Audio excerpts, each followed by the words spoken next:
Hello meet mister Mithun நான் தான். Irfan's view வந்து இப்போ ரீசெண்டாக ஒரு இஷ்யூவில் மாட்டிருக்காரு, நீங்கள் கேள்விப்பட்டிருப்பீங்க. ஸோ அதை பற்றின கம்ப்ளீட்டாக என்னோட புரிதல் என்ன அப்படிங்கிறது இந்த பாட்காஸ்ட் சேனலில் வந்து இன்றைக்கி நம்ம பேச போகிறோம். இந்த வீடியோ ஃபுல்லாக பாருங்கள். வழக்கம் போல் என்னோட பாட்காஸ்ட் ரெகுலராக பார்க்குறீங்க அப்படின்னா நான் சொல்கிறது தான். ஹெட்செட்லாம் போட்டு வேறு ஏதாச்சும் ஒர்க் இருந்துச்சு அப்படின்னா கூட சைமல்டேனியஸில் அந்த பாட்காஸ்ட்டை கேட்டுட்டு நீங்களும் அப்படியே அந்த ஒர்க்லாம் பாருங்கள். கம்ப்ளீட்டாக என்னோட ஒப்பீனியன் என்ன, மை பாயிண்ட் ஆஃப் வியூ ஒன்று இருக்குல்ல, அதை டிஸ்கஸ் பண்ணுறது அந்த பாட்காஸ்ட் சேனலோட நேச்சர். ஸோ அந்த இஷ்யூ பற்றின என்னோட ஒப்பீனியன் என்ன அப்படிங்கிறத நான் இந்த சேனலில் சொல்ல போகிறேன். ஸோ ஃபர்ஸ்ட் ஆஃப் ஆல் என்ன நடந்துச்சு அப்படின்னா, ஈத் அன்னைக்கு பக்ரீத் அன்னைக்கு வந்து நான் நல்லது பண்ணுறேன் அப்படிங்கிற அந்த இன்டென்ஷன் வந்து தப்பு கிடையாது. ஸோ நல்லது பண்ணும் அப்படிங்கிறதுக்காக கொஞ்சம் ட்ரெஸ்ஸும் ஒரு அமௌண்ட்டும் அங்கே இருக்கக்கூடிய யாசகம் கேட்குறவங்க கிட்ட என்கிட்ட வந்து நான் வந்து இந்த எஃப்எம்மில் ஒர்க் பண்ணிக்கிட்டு இருக்கும்போது பிச்சைக்காரங்க அப்படின்னு சொல்லி தான் நானும் அட்ரஸ் பண்ணியிருக்கேன், நானும் அப்படி தான் சொல்லியிருக்கேன். அங்கே வந்து ஒரு தொண்டு செய்யக்கூடிய ஒரு நபர் வந்திருந்தார். அவர்கிட்ட பேசும்போது தான் பிச்சைக்காரங்க அப்படின்னு சொல்லிட்டு அட்ரஸ் பண்ணாதீங்க, யாசகம் கேட்குறவங்க அப்படின்னு நீங்கள் டீசெண்டாக சொல்லாமே அப்படின்னு சொல்லியிருந்தாரு. ஸோ அப்போ இருந்து நான் இந்த வேர்ட் தான் யூஸ் பண்ணுவேன். ஸோ இந்த யாசகம் கேட்குறவங்க கிட்ட இல்லாதவங்க கிட்ட சில விஷயங்கள் கொடுக்கலாம் அப்படிங்கிறது இன்டென்ஷன் தப்பே கிடையாது. அண்ட் மோர் ஓவர் ஒரு ஃபேமிலி விளாகர், அவர் ஒரு டெய்லி கான்டென்ட்டே வந்து அவர் விளாகிங் பண்ணக்கூடிய ஒரு அதுக்கான அந்த ப்ரெஷர் இருக்கும். ஸோ டெய்லி பண்ணக்கூடிய அந்த இன்சிடென்ட்ஸை விளாக் எடுத்து அப்லோட் பண்ணுறது தான் அவரோட நேச்சரே. ஸோ அந்த விளாக் எடுக்கும்போது ஒரு விஷயத்தை கொடுக்கறது, அதை வந்து வீடியோ எடுத்து போடுறது, அது மூலமாக பப்ளிசிட்டி தேடிக்கிறது நல்லதா இல்லையா அப்படின்ட்டு என்னைய தனிப்பட்ட முறையில் கேட்டிங்க அப்படின்னா ஆக்சுவலாக நாட் குட் தான். அப்படியே நீங்கள் கொடுத்தாலும் வீடியோ எடுத்தாலும் அது ரொம்ப சட்டிலாக இருந்திருக்கலாம், அதில் ஒரு தன்மை இருந்திருக்கலாம். பட் சரி, okay, at the end of the day இந்த விளாகிங் எடுத்து இந்த அது மூலமாக சம்பாதிக்கிறது தான் அவரோட நேச்சர் அப்படிங்கும்போது அதெல்லாம் புரிஞ்சுக்கலாம், அதெல்லாம் ஓகே, அதெல்லாம் வந்து. ஆனால் அந்த விளாக் எடுத்து ஒரு விஷயம் பண்ணோம் அப்படின்னா விளாக் எடுக்கிறதுக்கு இங்கே நிறைய கான்டென்ட் இருக்குது. ஏன் வந்து ஒருத்தங்களுக்கு கொடுக்குறது நம்ம சொல்லக்கூடாது? இப்போ நான் வந்து ஒருத்தங்களுக்கு ஒன்று பண்ணுறேன், நிறையா கொடுக்குறேன், அதை வந்து நான் பப்ளிக்காக என்னோட இன்ஸ்டாகிராமில் போடுறேன், இல்லை என்னோட யூடியூப்பில் போடுறேன். உங்களுக்கு அதில் என்ன பிரச்சனை? அதை பார்த்து நிறைய பேர் இன்ஸ்பயர் ஆவாங்க அப்படின்னா, டு பி ஃப்ராங்க், பீப்புள் எப்படி இன்ஸ்பயர் ஆவாங்க அப்படின்னா, நம்மளும் இந்த மாதிரிலாம் வீடியோ எடுத்து போட்டோம்னா ஃபேமஸ் ஆகலாம் போல் அப்படின்னு தான் இங்கே நிறைய பேர் வந்து இன்ஸ்பயர் ஆகிறாங்க. இதுதான் வந்து ப்ராக்டிக்கல் ரியாலிட்டி. யாரும் வந்து ஒரு வீடியோவை பார்த்துட்டு இர்ஃபான் கிட்ட இவ்வளோ இருக்குது, அவர் இவ்வளோ கொடுக்குறாரு, நம்மளும் உதவி பண்ணணும் அப்படிங்கிற அந்த மென்டாலிட்டி தாண்டி நம்ம உதவி பண்ணும்போதும் வீடியோ எடுத்து போடணும் அவரை மாதிரியே அப்படிங்கிற அந்த மென்டாலிட்டி தான் ஜாஸ்தியாக இருக்குது. இது இர்ஃபான் வியூண்டு இல்லை, ஒரு பர்டிகுலர் கான்டென்ட் கிரியேட்டரை வச்சு அவங்கள பிளாஸ்ட் பண்ணுறது ஜென்ரலாகவே அது நம்மளோட சேனலோட இது இல்லை. அந்த இன்சிடென்ட்லேருந்து நம்ம என்ன புரிஞ்சுக்கிறோம், இல்லை எனக்கு என்ன தோணுது அப்படின்னு பேசுகிறது தான்.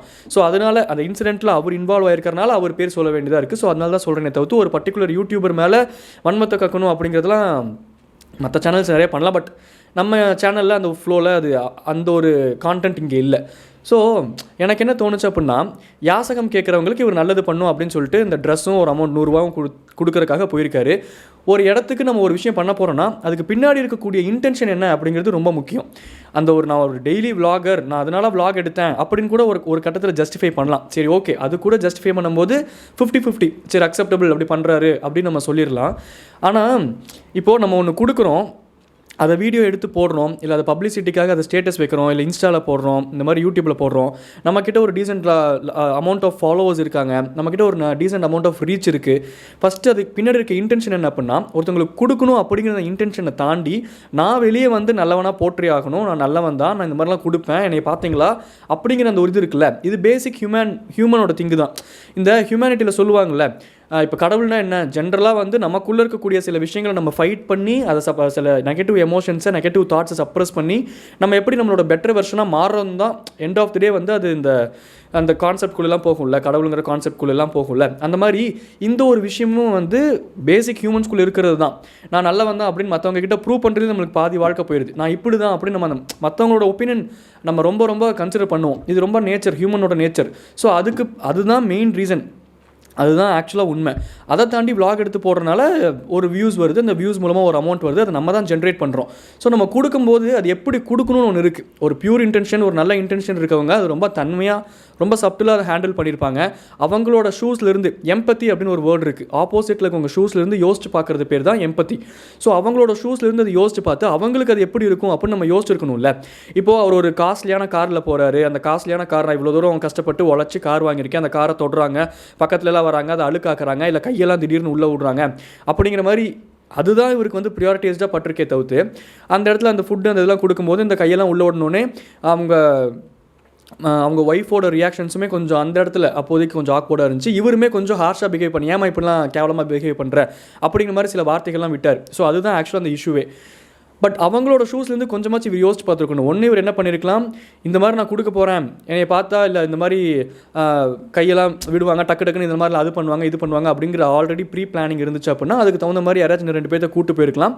அவங்களையும் ஹர்ட் பண்ணாமல் எல்லாத்துக்கும் ப்ரொவைட் பண்ண மாதிரி இருக்கும். இவரும் சப்டலாக அந்த வீடியோ எடுத்து போட்டு அந்த விளாகிங்காக பண்ணேன் அப்படின்னு கடைசியில் ஜஸ்டிஃபை கூட பண்ணிட்டு போயிருந்துருக்கலாம். ஆனால் திடீர்னு அவங்க காருக்குள்ளே கை விடுறாங்க, அது பண்ணுறாங்க. அப்புறம் இந்த மூஞ்சிஸ்லாம் ஒரு எலைட் ஒரு இது இருக்கும் தெரியுமா, ஒரு பார்ஷாக சில பேர்லாம் பார்த்தாலே அப்படி தான் இருப்பாங்க, அவங்க பிஹேவியர்லேயும் அப்படி தான் இருக்கும். ஆனால் உள்ளுக்குள்ளே வந்து at the end of the day நம்மலாம் ரொம்ப பேசிக் நார்மலான ஹியூமன் அப்படிங்கிறத கொஞ்சம் கூட ரியலைஸ் பண்ணாத அந்த எலைட் தன்மை இருக்கும் சில பர்சன்ஸ் கிட்ட. நான் நிறையா அப்சர்வ் பண்ணியிருக்கேன். ஒரு யோயோ நீ எல்லாம் ஐயோ டோன்ட் டச் மீ இந்த மாதிரி இருப்பாங்க. எனக்கே சில பர்சனல் எக்ஸ்பீரியன்ஸஸ்லாம் இருக்குது. என்கிட்டயே வந்து நான் ஒரு சீரியல் ஷூட்டிங் ஸ்பாட் போயிருந்தேன். அங்கே ஒரு பர்டிகுலர் நபர் வந்து அவ்வளோ ஒரு எலைட்டு பையன் பக்கத்துலேயே உட்காந்து, ஆனால் என்கிட்ட ஒரு வேர்டு கூட அட்டன் பண்ணல. என்னை இன்ட்ரடியூஸ் பண்ணாங்க. அப்போ கூட நார்மலாக அவர் என்கிட்ட பேசுகிற கூட நீ யார் எல்லாம் பார்த்ததே அந்த ஒரு மைண்ட் செட்லேயே தான் இருந்தார். அப்புறம் கடைசியில் அந்த ஷூட்டிங்லாம் முடிச்சுட்டு வரும்போது நான் இன்னொருத்தங்க கூப்பிட்டு இன்ட்ரடியூஸ் பண்ணும்போது சொன்னாங்க இந்த மாதிரி இவ்வளோ ஃபாலோவர்ஸ் இந்த யூடியூப் வச்சுருக்கான் அப்படி இப்படின்னு. டோட்டலாக என்னால் என்ன அக்செப்ட் பண்ணிக்க முடியல அப்படின்னா, அவ்வளோ நேரம் அவ்வளோ பில்டப் பண்ணிக்கிட்டு இருந்தவனுக்கு டோட்டலாக சேஞ்ச் ஆகி ப்ரோ நானும் அந்த யூடியூப்லாம் ஸ்டார்ட் பண்ணியிருக்கேன், இது எப்படி அது பண்ணுவோம் இது பண்ணுவோம் நீங்கள் இப்படி இதான் உங்கள் சேனலாக அப்படி இப்படிலாம் பேச ஆரம்பித்தேன். எனக்கு அப்படின்னு ஆயிடுச்சு. ஐயே முதல்ல இப்போ நம்பர்லாம் கேட்டால் நான் மழுப்பிட்டு வந்துட்டேனே சொல்கிறேன். இந்த மாதிரி நிறைய மைண்ட் செட் இருக்கும். ஸோ அந்த மாதிரி ரியாக்ஷன்ஸ்லாம் கொடுக்கும்போது ஆப்வியஸாக அவங்களோட மைண்ட் செட்டுமே அப்படி தான் இருக்குது அப்படிங்கிறது தான் ஒரு வருத்தத்துக்குரிய ஒரு விஷயமா இருக்குது. அந்த எம்பத்தி அப்படிங்கிற விஷயத்துக்கு வரேன். ஆப்போசிட்டில் இருக்க ஷூஸ்லேருந்து யோசிச்சு பார்க்கணும் அப்படின்னு சொன்னேன்ல, யாசகம் கேட்கக்கூடியவங்களோட அவங்களோட நிலமையிலேருந்து நீங்கள் கொஞ்சம் யோசிச்சு பாருங்களேன். நீங்கள் ஒரு ட்ரெஸ்ஸு கொடுக்குறீங்க, இல்லை ஒரு உணவு கொடுக்குறீங்க, அவங்க கையை உள்ளே விட்டு திடீர்னு பிடுங்குறாங்க அப்படின்னு உங்களுக்கு கோவம் வருது. அவங்களோட ஷூஸ்லேருந்து நீங்கள் யோசிச்சு பார்க்கும்போது அவங்களுக்கு ஒரு இது பண்ணி அவங்களுக்கு ஒரு ஃபுட்டோ இல்லை நீங்கள் ட்ரெஸ் வாங்கி கொடுக்குறீங்க அப்படின்னா நீங்கள் ஆல்ரெடி சேர்த்தி வச்சதுலேருந்து இல்லை உங்களுக்கு வர ஏர்னிங்ஸ்லேருந்து நீங்கள் எடுத்து நீங்கள் வந்து தர்மம் பண்ணல, நீங்கள் வந்து உதவி பண்ணுறீங்க. தர்மத்துக்கும் உதவிக்கும் நிறைய வித்தியாசம் இருக்குது. உதவிங்கிறது it always comes with a benefit to us. தர்மங்கிறது எதையுமே எதிர்பார்க்காம பண்ணுறது தான், அது பேர் தான் தர்மம். நீங்கள் ஒரு வீடியோ எடுத்து போடுறீங்க அப்படின்னா நீங்கள் வந்து ஒரு எக்ஸாம்பிள் சொல்கிறேன், ஒரு 100 ரூபாய்க்கு ஒரு பொருள் வாங்கி உதவி பண்ணி ஒரு வீடியோ போட்டு நீங்கள் 1000 ரூபா சம்பாதிப்பீங்க. இதுதான் அந்த ரேஷியோ. ஸோ ஆக்சுவலாக நீங்கள் கவனித்து பார்த்தீங்க அப்படின்னா அவங்க மூலமாக நம்ம தான் சம்பாதிக்கிறோம். அதுலேருந்து ஒரு குட்டி பங்கை நம்ம அவங்களுக்கு செய்கிறோம், அது தப்பு கிடையாது. ஆனால் அந்த கார்க்குள்ளே இப்படி பண்ணாதம்மா, என்னம்மா இப்படி கேவலமாக பிஹேவ் பண்ணுறேன்னு அந்த அம்மாவை பார்த்து கேட்குறதா இருக்கட்டும்.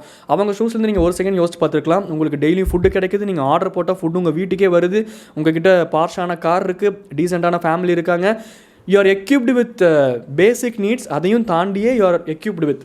அப்போ அவங்களோட ஷூஸ்லேருந்து யோசிக்கிற தன்மை டோட்டலாக உங்களுக்குள்ளே குறைஞ்சிருச்சா? இல்லை ஏன் அப்படின்னா அவங்களுக்கு இந்த ஆர்டர் போட முடியாது. அவங்களுக்கு ஒரு வேளை உணவுக்கே அவங்க வந்து ரொம்ப கஷ்டப்படணும். அன்றைக்கி அந்த அன்சர்டனிட்டி, அந்த உணவு அந்த ட்ரெஸ்ஸு கிடைக்குமா அப்படிங்கிறது அவங்களுக்கு அன்சர்டனிட்டி. அவங்களோட மைண்ட் செட் எப்படி இருக்கும் அப்படின்னா கடைசியில் ஐயோ இந்த பொட்டலம் தீந்துருச்சுன்னு சொல்லிடுவாங்களோ, ஐயோ இந்த ட்ரெஸ்ஸு தீந்துருச்சுன்னு சொல்லுவாங்களோ. மிஞ்சி போனால் நீங்கள் ட்ரெஸ்ஸை கொடுக்குற ட்ரெஸ்ஸை வாங்கி அவங்களும் ஒரு மானமுள்ள ஒரு ஆளாக வாழணுங்கிறது தான் பேசிக் இன்டென்ஷன். அவங்கக்கிட்ட அந்த மூஞ்சி சுழிக்கிறதும் அந்த எலைட் தன்மையை காட்டுறதும், ஏன் அப்படி கேவலமாக பிஹேவ் பண்ணுறேன் உங்களுக்கு தான் தரேன் அப்படின்னு நீங்கள் வந்து அதுதான் சொல்கிறேனே. நான் ஃபஸ்ட்டே சொன்ன மாதிரி இந்த பிச்சைக்காரங்க அப்படின்னு சொல்கிறக்கும் அவங்க யாசகம் கேட்குறாங்கன்னு சொல்கிறக்கும் எவ்வளோ வித்தியாசம் இருக்குது. பிச்சைக்காரங்க இவங்க பிச்சைக்காரங்க அப்படின்னு சொன்னால் அந்த மென்டாலிட்டி நம்மளுக்கு மாறுது பாருங்களேன். நான் ஒரு பெரிய ஆள் நம்மளை கம்பேர் இவங்கள அப்படிங்கிற ஒரு மென்டாலிட்டிக்கும் அவங்க யாசகம் கேட்குறவங்க, என்னைக்காக இருந்தாலும் மனுஷன் வந்து ஆண்டியாக இருக்கவன் அரசனாக இருக்கவன் ஆண்டியாகும் அப்படிங்கிற அந்த பேசிக் ஃபிலாசபி புரிஞ்சவங்க இந்த மாதிரி தான் தன்மையாக இருப்பாங்க. சொல்கிறேன், பேசிக்காகவே தன்மையாக இருக்கணும்ல. அவங்க யாசகம் கேட்குறவங்க, அவங்க நிலைமைக்கு நம்ம என்றைக்கு வேணாலும் போகலாம், நம்ம நிலைமைக்கு அவங்க என்றைக்கு வேணாலும் வரலாம். ஸோ இது எப்படி சொல்கிறதுன்னு எனக்கு தெரியல. எனக்கு அந்த இன்சிடெண்ட் பார்க்கும்போதும் அந்த அவரோட அந்த வீடியோ பார்க்கும்போது எனக்கு அவ்வளோ கஷ்டமாக இருந்துச்சு. ஒரு பெரிய ஹியூஜ் ஃபேன் பேஸ் வச்சுருக்காரு, ஒரு பெரிய ஃபேன் ஃபாலோவிங் இருக்காங்க. இதுக்கு முன்னாடி 2-3 சர்ச்சைகள் எல்லாம் மாட்டிருக்காரு. அந்த சர்ச்சையில் இவர் இப்படி மாட்டிட்டார், இவர் இப்படி தான் பிஹேவ் பண்ணும் அப்படி தான் பிஹேவ் பண்ணணும்னு சொல்ல வரது என்னோட டைப்பே கிடையாது. என் பாட்காஸ்ட் சேனல் டைப்பும் அந்த மாதிரி கிடையாது. பட் எனக்கு ஆனால் அதுதான் கஷ்டமாக இருந்துச்சு. ஒருத்தவங்க ஒரு நாளைக்கு ஒரு உணவு கிடைக்குமான்னு ஒரு அன்சர்டனிட்டியில் இருக்கவங்க, கை குழந்தையெல்லாம் வச்சுருப்பாங்க. நமக்கு உணவு இல்லைனாலும் பரவாயில்ல, நம்ம குழந்தைக்கு யாராச்சும் ஒரு சாப்பாடு கொடுத்துட்டு போயிட மாட்டாங்களா, எங்கேயாச்சும் வேலை கொடுத்துட மாட்டாங்களா, ஏதாச்சும் நம்மளுக்கு கிடச்சிடாதா இன்றைக்கி வாழ்க்கையை ஓட்டிடுறக்கு அப்படின்னு இருக்கிறவங்க கிட்ட அவங்க யாருமே கெஞ்சலை. ஐயா நீங்கள் இந்த மாதிரி vlog பண்ணி நிறையா சம்பாதிக்கிறீங்க, ப்ரமோஷன் பண்ணி ஊருப்பட்ட காசு கொட்டுது, எங்களுக்கு வந்து ட்ரெஸ்ஸு கொடுங்க, எங்களுக்கு வந்து உணவு கொடுங்கன்னு அவங்க கெஞ்சி நீங்கள் போனால் போதுன்னு போய் நீங்கள் வீடியோ எடுத்து போட்டு சம்பாதிக்கிறதுக்கு நீங்கள் அவங்கள யூஸ் பண்ணிக்கிறதுக்காக நீங்கள் போயிருக்கீங்க. ஆனால் அந்த இடத்துல நீங்கள் எலைட் அப்படிங்கிற ஒரே காரணத்துக்காக அவங்கள சீப்பாக ரொம்ப ட்ரீட் பண்ண மாதிரி எனக்கு ஃபீல் ஆச்சு. ஸோ ஓவராலாக அந்த வீடியோ நீங்கள் பார்த்தீங்களா இல்லையா அப்படின்னு தெரில. ஆனால் அந்த இஷ்யூ இது தான். அந்த இஷ்யூலேருந்து டேக்அவேன்ட்டு இல்லை, பட் எனக்கு சொல்லணும்னு தோணுது இதுதான். எவ்வளோ பெரிய ஆளாக இருந்தாலும் கோபிநாத் கூட இந்த நீயா நானால ஒரு இதில் சொல்லியிருப்பார், அது ஒரு ரொம்ப நல்ல பாயிண்ட்டு. ஒரு அம்மா ஆப்போசிட்டில் உட்காந்து பேசிக்கிட்டு இருக்கோம், சார் என்கிட்ட பணம் இருக்குல்ல சார், இந்த அன்னைக்கு மெஹந்தி வைக்கணும், இந்த அன்னைக்கு இப்படி வைக்கணும், அப்படியே கல்யாணத்தை ஜாம்னு, அப்புறம் என்னப்பா இவன் காசு இவ்வளோ வச்சிருக்கான், கஞ்சா பேசின மாதிரி செலவு பண்ணியிருக்கான் இவன் அப்படின்ட்டு ஊரே பேசும் சார் அப்படின்னு ஒரு அம்மா சொல்லும். அதுக்கு இவர் சொல்லுவார், அப்படி கிடையவே கிடையாதுமா, நீங்கள் தன்மையாக சப்டிலாக ஒரு கல்யாணம் பண்ணுறீங்க, ஒரு கம்மியான காசில் கல்யாணம் பண்ணுறீங்க, ஆனால் உங்ககிட்ட கோடிக்கணக்கில் பணம் இருக்குது அப்படின்னா இந்த ஊர் எப்படி பேசுவோம் அப்படின்னா, அவனை பார்த்து கற்றுக்கணும்யா, எவ்வளோ காசு இருந்தாலும் தையத்தக்க தாம் தக்கன்னு ஆடுறானா பாரு, எவ்வளோ அழகாக பேலன்ஸ் பண்ணுறான் பாரு, எவ்வளோ ஒரு தன்மையாக. ஸோ கோபிநாத் அவர்கள் சொன்ன மாதிரி தான், நம்மக்கிட்ட இந்த காசு இருக்குது, இது இருக்குது, அது இருக்குது அப்படிங்கிறது கொஞ்சம் கொஞ்சமாக நம்மளை இன்ஃப்ளூயன்ஸ் பண்ண ஹியூமன்ஸ் வந்து ஒரு கட்டத்தில் மாறிடுவாங்க தான் போல். இன்னொன்று என்ன ரொம்ப கஷ்டமாக இருந்துச்சு அப்படின்னா, இவர் வந்து பாண்ட் ரிச்லாம் கிடையாது, இவருமே ரொம்ப கஷ்டப்பட்டு ரொம்ப அந்த லாக்டவுன் பீரியடில் கொஞ்சம் கொஞ்சமாக இவர் வீடியோஸ் ரீச் ஆகி அதுக்கப்புறம் சூப்பராக வந்திருக்காரு. அவர் அப்புறம் அந்த வந்த பாதையை எங்கேயோ ஒரு இடத்துல மறந்துட்டாரோ இல்லை வந்த பாதையை ஒரு ரீவிசிட் பண்ணியிருக்கலாம். இன்றைக்கி ஒரு ஸ்டேஜ் ஆஃப் லைஃப்பில் இருக்கார், நல்லா ஏர்ன் பண்ணியிருக்காரு, நல்லா செட்டில் ஆகிட்டாரு. அந்த இடத்துக்கு போனதுக்கப்புறம் பின்னாடி திரும்பி பார்க்குறது இல்லையோ நம்மளாம் நிறைய பேர், அவருன்னு மட்டும் நான் சொல்லலை, நான் இப்போ பேசுகிறது எனக்கும் பொருந்தும், எனக்கும் சேர்த்து தான் நான் பேசிக்கிறேன், உங்களுக்கும் பொருந்தும். நம்ம வந்து ஆப்போசிட்டில் ஒருத்தவங்க ஒன்று பேசும்போதோ இல்லை நம்ம ஒன்று பேசும்போதோ நம்ம இதெல்லாம் ஃபாலோ பண்ணுறோம் அப்படிங்கிற அந்த ஒரு மைண்ட் செட்டுக்கு போயிடுறோம். நம்மளும் எங்கேயோ ஒரு இடத்துல ஏதோ ஒரு இடத்துல இந்த மாதிரி தவறுகள் பண்ண தான் செய்வோம். ஸோ இது நமக்கான மிகப்பெரிய டேக்அவே அப்படின்னு தான் நான் நினைக்கிறேன். அவரை தாண்டி என்ன இவங்க கையெல்லாம் உள்ளே விட்றாங்க அப்படின்னு அந்த அவங்கள அப்படியே ஒரு மாதிரி இலக்கார பார்வையில் பார்க்குறதா இருக்கட்டும், அது ரொம்ப தவறு அப்படின்னு சொல்லிட்டு நான் நினைக்கிறேன். இதே மாதிரி தான் அதான் என்னோடய அப்பா சொல்லியிருக்காரு, அங்கே தான் ஹிட் ஆச்சே. ஒரு ஹோட்டலுக்கு போனால் ஒரு மனுஷனை நீ எப்படி, எங்கள் அப்பா சின்ன வயசில் சொன்னார், ஒருத்தனை நீ பார்த்து ஜென்ரலாக எப்படி ஜட்ஜ் பண்ணும் அப்படின்னா, ஒரு ஹோட்டலில் ஒரு வெயிட்டர் அவன் எப்படி ட்ரீட் பண்ணுறான் அப்படிங்கிறத வச்சே நீ அவன் எப்படிப்பட்ட ஆள் அப்படின்னு நீ தெரிஞ்சுக்கலாம் அப்படின்லாம் ஒரு டைம் சொன்னார். இதெல்லாம் போகிற போக்கில் சொல்கிறது தான், ஆனால் அதெல்லாம் பயங்கரமாக இன்ஃப்ளூயன்ஸ் பண்ணுச்சு. நானும் நிறைய பார்த்துருக்கேன். இப்போன்னு இல்லை, ஒரு 1 year 2 yearsக்கு முன்னாடி என்னோடய கசின் ஒருத்தங்க, அவங்க கூட நான் காரில் போயிருந்தேன், ஒரு ஹோட்டல் போயிருந்தோம். என்னால் ஏற்றுக்கவே முடியல, என்னோடய கசின்னு நான் பார்த்து சின்ன வயசு கம்மியான ஒருத்தங்க தான், நான் பார்த்து வளர்ந்தவங்க, அந்த வெயிட்டரை அவங்க ட்ரீட் பண்ண விதம் என்னால் ஏற்றுக்கவே முடியல. எனக்கு ஒரு மாதிரி ஆயிடுச்சு. அவங்க வெயிட்டர் தான், அவங்களால திருப்பி பேச முடியாத இடத்துல இருக்காங்க, நம்ம வந்து அங்கே கஸ்டமர். ஸோ நம்ம வந்து எவ்வளோ வாய்ஸ் ரேஸ் பண்ணாலும் அவங்க அடங்கி தான் போகணும் அப்படிங்கிற அந்த ஒரு கோட்பாடு இருக்குல்ல, அந்த ஒரு பிரின்சிபல் இருக்குல்ல, அது தெரிஞ்சதுக்கப்புறம் வீரத்தையோ இல்லை அந்த புழுத்துற தன்மையோ காட்டுறதில்ல. அது ஒரு கேவலமான விஷயமே தவிர்த்து, எங்கேயோ திருவள்ளுவராக யாரோ ஒருத்தங்க எங்கேயோ நான் படிச்சிருக்கேன், நம்ம எல்லாருமே படிச்சிருப்போம், தமிழ் சப்ஜெக்ட்லேயோ இல்லை ஏதோ ஒரு பாடல்லையோ, ஏதோ உனக்கு கீழே இருக்கவங்க, அதாவது ஸ்ட்ரென்த் வயசில், உனக்கு ஸ்ட்ரென்த் வயசுலையோ ஃபினான்ஷியல் ஸ்ட்ரென்த் வயசுலையோ உங்களுக்கு கீழே இருக்கவனை நீங்கள் வம்பிழுத்து இல்லை அவனை ஹர்ட் பண்ணிங்க அப்படின்னா அது வந்து பாவம். உங்களுக்கு மேலே இருக்கவனை வம்பிழுத்து நீங்கள் அவனை ஹர்ட் பண்ண ட்ரை பண்ணிங்கன்னா அவன் உங்களை அடிச்சு நொறுக்கி தம்சம் பண்ணிடுவான். உங்களுக்கு ஈக்குவலாக இருக்கவன் கிட்ட தான் உங்கள் ஸ்ட்ரென்த்தை காட்டுமே தவிர்த்து, நீங்கள் வந்து டாமினேட் பண்ணலாம் அப்படின்னு ஒரு பிரின்சிபல் போட்ட ரூம்குள்ளே உட்காந்து புழுத்துறது, அது ரொம்ப கேவலமான ஒரு விஷயம். அந்த வெயிட்டர் அங்கே அவரால் திருப்பி பேச முடியாதுன்னு தெரிஞ்சதுக்கப்புறம் நம்ம வந்து அந்த வீரத்தை காட்டுறோம்ல, அது ரொம்ப ரொம்ப கேவலம். அதனால தான் பாரதியார் வந்து ரௌத்திரம் பழகு அப்படின்னு சொல்லியிருக்க தவிர்த்து வீரம் பழகுன்னு சொல்லலை. கண்டமேனிக்கு தற்கூனித்தனமாக கோவப்படுறது, இல்லை நான் தான் இவன் பெரிய ஆள் அப்படின்ட்டு இந்த முக்காவாசி இல்லை, அந்த ஜென்ரேஷனை சொல்கிறேன். இப்போலாம் ஆண்கள் வந்து வாயிலாக புழுக்களாக மாறிட்டாங்க பாவம். பட் அந்த நீக்கும் இருக்காங்க இல்லைன்னு சொல்ல, சும்மா ஃபன்னுக்கு சொல்கிறேன். அந்த ஜென்ரேஷனில் மேக்ஸிமம் சில ஆண்கள்லாம் வந்து மனைவினால் எதிர்த்து பேச முடியாது, மனைவி கிட்ட சம்பாத்தியம் கிடையாது, நம்ம எவ்வளோ டாமினேட் பண்ணோம், நம்ம வந்து வைலண்ட்டாக கூட அவகிட்ட பிஹேவ் பண்ணலாம் அப்படின்ட்டு வீட்டுக்குள்ளே வீரத்தை காமிச்சிட்டு வெளியே போய் கூழ கும்பிட்டு போடுவாங்க. அது எவ்வளோ கேவலமாக பார்க்கப்படுதோ, அதே மாதிரி ஒரு வெயிட்டர்னால் திருப்பி பேச முடியாதுன்னு தெரிஞ்சதுக்கப்புறம், அதான் சொல்கிறேனே, உங்களை விட இவங்க வீக்கு அப்படின்னு தெரிஞ்சதுக்கப்புறம் அவங்ககிட்ட நீ போட்டி போடுற அப்படின்னா அதை விட கேவலமானது ஒன்றுமே கிடையாது. ஒரு உண்மையான ஒரு ஆல்ஃபா தன்மை என்ன தெரியுமா, உனக்கு சமமாக இருக்கவங்ககிட்ட உனக்கு அன்னைக்கு கோவம் வருதா அவங்ககிட்ட நீ காட்டணும், இல்லை முடிஞ்சால் உனக்கு மேலே இருக்கவங்ககிட்ட காட்டணும். நீ ஏன் இப்படி பண்ணுற, நீ பண்ணுறது தப்பு அப்படின்னு நான் மேலே இருக்கவங்ககிட்ட அந்த சொல்கிற தைரியம் வரணும். அதுதான் ஒரு ஆல்ஃபா தன்மையை தவிர்த்து இந்த பகட்டுத்தன்மை இதுக்குள்ளெல்லாம் எனக்கு தெரில. ஸோ என்னோடய பாட்காஸ்ட்டோட சேனலோட தன்மையே இது தான். எனக்கு தோன்றதை ரொம்ப ஃப்ளோவில், ரொம்ப யதார்த்தமாக அப்படியே ஃப்ளோவில் பேசுகிறது என்னோடய தன்மையே. ஸோ நான் ரொம்ப நேரம் பேசுன மாதிரி இருந்தாலோ, இல்லை எங்கேயாச்சும் லேக் ஆன மாதிரி இருந்தாலோ, இல்லை ஏதாச்சும் ஒரு இடத்துல நான் உங்களோட பிரின்சிபல்ஸ்க்கு ஆப்போசிட்டாக பேசியிருந்தாலோ, அது உங்களுக்கு ஆக்வர்டாக ஃபீல் ஆச்சுனோ, உங்களுக்கு ஃபீல் ஆகணும் அப்படின்னு நான் எதுவுமே ப்ரீச் பண்ணுறதுக்காக நான் இங்கே வரல. ஸோ மறுபடியும் தன்மையாக சொல்லிக்கிறேன், நாளைக்கு நீங்கள் ஒரு இடத்துக்கு வந்திருக்கீங்க, உங்களுக்கு உதவி பண்ணும் அப்படின்னு தோணுச்சுன்னா என்னை கேட்டால் அந்த வீடியோ எடுத்து இங்கே அதில் போட்டு இதில் போட்டு பண்ணலாம். இன்றைக்கி இப்போது உங்கள் பொழப்பே அது அப்படிங்கும்போது பண்ணலாம். அது தப்பும் கிடையாது தான். ஏன்னா நீங்கள் ஒரு ஃபேமிலி விலாகர் இல்லை இன்ஸ்டாகிராமில் ஒரு பெரிய இன்ஃப்ளூயன்சராக இருக்கீங்க, அது சம்மந்தமான நிறைய வீடியோஸ் போடுறீங்க, அது உங்களுக்கு ஒரு டீசெண்டான ரீச்சும் கிடைக்குது. ஆப்போசிட்டில் இருக்கவனோட ஃபேஸ்லாம் நீங்கள் கவர் பண்ணல, ரொம்ப சப்டில் அந்த வீடியோ நீங்கள் போடுறது கூட அதில் ஒரு தன்மை இருக்கணும். எக்ஸாம்பிள் சொல்லிட்டு அந்த கேபிஒய் பாலா இருக்கார்ல, அவர் எத்தனை ஆம்புலன்ஸ் வாங்கி கொடுக்குறாரு, அவரும் நிறைய வீடியோஸ் போட்டிருக்காரு இன்ஸ்டாகிராமில். ஆனால் நம்ம யாருமே அதை பிளாஸ்டே பண்ணல. நமக்கு வந்து அது நல்ல விதமான இன்ஸ்பிரேஷனாக தான் இருந்துச்சு. ஏன்னா அதில் ஒரு தன்மை இருந்துச்சு, ஒரு சப்டில்னஸ் இருந்துச்சு. நான் பண்ணுறேன் பார்த்தியா அப்படி அந்த ஒரு பகட்டுத்தன்மை அவர்கிட்ட இல்லை. அது பண்ணலாம்.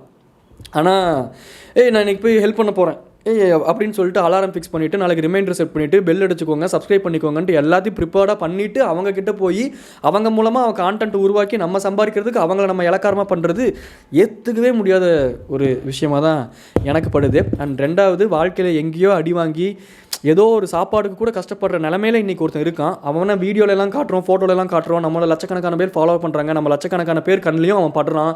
அவனுக்கு அது ஹர்ட்டிங்காக தானே இருக்கும். எனக்கு வந்து தன்மானம் தான் முக்கியம் அப்படிங்கிற அந்த நிலைமையை தாண்டி எனக்கு பசிக்குது, என் வயிற்றுக்கு பசி தான் முக்கியம் அப்படின்னு தன்மானத்தை கூட விட்டுட்டு வந்து தான் உங்கள் வீடியோக்கு முன்னாடி அவன் மூஞ்சியை காட்டுறான். நம்மெல்லாம் பேசிக்காகவே தன்மானம் உள்ளவங்க.